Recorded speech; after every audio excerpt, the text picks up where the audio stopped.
If you're dealing with stubborn groin pain, today I'm going to walk you through 4 of my favorite exercises to help improve your lateral movement and change the direction.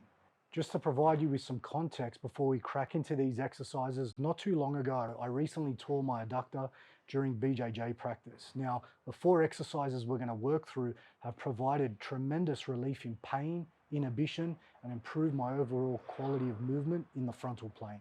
Okay, first exercise we're going to work on is a lateral wall iso push. This is an overcoming isometric. Now, in our setup position and what it looks like is I'm going to start with my foot outside my base of support, so my hip is in abduction. I'm essentially going to be pushing into the wall as hard as I can. As you can see, I've got my opposite knee pushed and pressed up against the wall. I'm actually just leaning into this wall with my shoulder against it. It's fairly simple to execute. All you need to do here is really contract as hard as you can, keeping a slight bend in the knee and a slight bend in the hip, and trying to essentially push this wall over for as hard as you can for 10 to 15 seconds. This is what it's going to look like.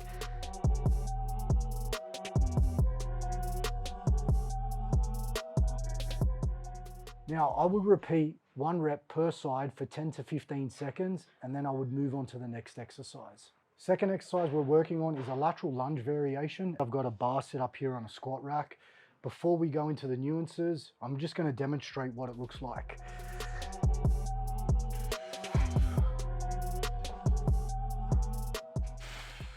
As you can see, all I'm doing is performing a lateral lunge, moving underneath a barbell. Now, this is a constraint, so it's going to force me to work to a range of motion to get underneath the barbell and obviously open up my hips.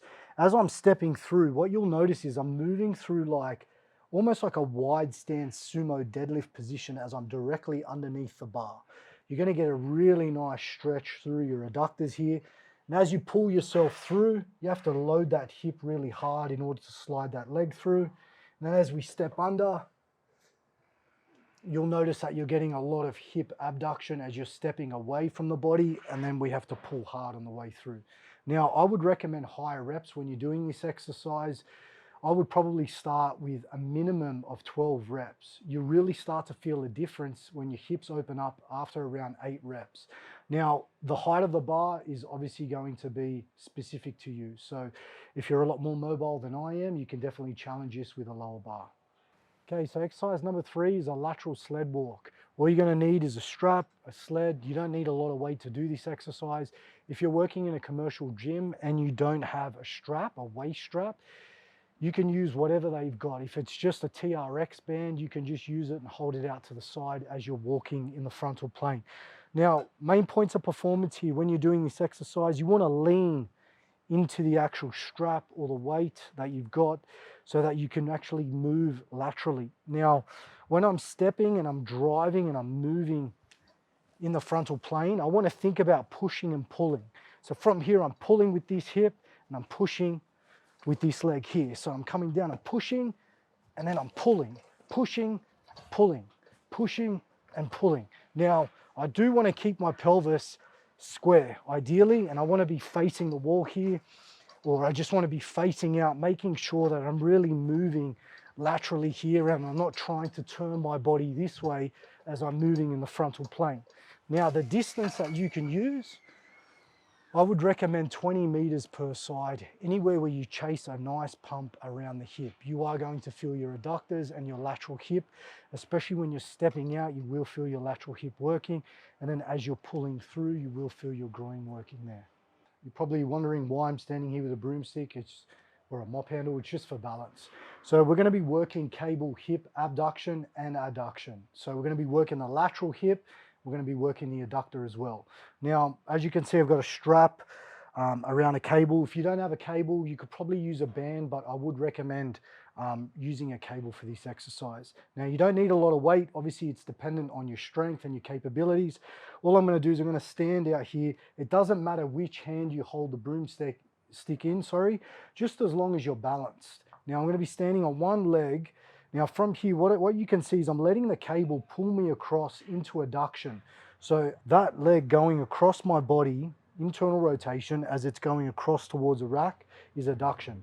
Now, I'm now abducting my leg, bringing my leg away from my body. So I'm working the lateral hip in this position. Now, I've really found this to be quite therapeutic with hip and groin issues, especially with someone who's got stubborn groin pain and who's really tight around the hips. I found getting a lot more lateral hip work has been, you know, the missing link for me in my rehab process. Now, when you're doing this exercise, you want to think about obviously trying to keep that leg long. You're almost trying to reach the wall on the opposite side. It's okay if you swing up a little bit, but you definitely want to make sure that you're keeping that leg long as you're bringing it to the wall on the opposite side. Now, I would recommend anywhere between 10 to 12 reps per side. You can load it up. You can go to town on this one, just as long as you get a nice pump through that lateral hip there. Okay, so the superset we're working on now is hip adduction. So we're working the adductors, we're working the groin. You can now see that my leg closest to the rack is now in the actual strap. From here, I'm going to start with the hip abducted position where my leg is away from the body. I'm now drawing the leg across my stance leg into adduction where I'm going to get a nice contraction in the groin. Now, main points here, let that cable pull you out. Let it pull that leg out. Get a nice stretch through the hip and the groin so you can get a lot of range. You can really build a lot of strength through length here when you are letting that leg go through a lot of range of motion. Now, it's fairly simple to execute. Main points of performance, you want to keep this leg straight. And you obviously want to be balanced on the broomstick, but you also really want to focus on getting that leg across the body as far as you can. I would perform, again, same 10 to 12 reps, and I would superset these two exercises. So for example, if I'm working the left hip and I start with hip abduction, I would then superset that and work hip adduction on that side, and then move into the next side and repeat the same process. And that's a wrap, guys. I hope you enjoyed this hip sequence. Now, I just want to make it clear on how you can actually read the program and apply this into your training. So the first exercise we went through was a lateral wall overcoming isometric.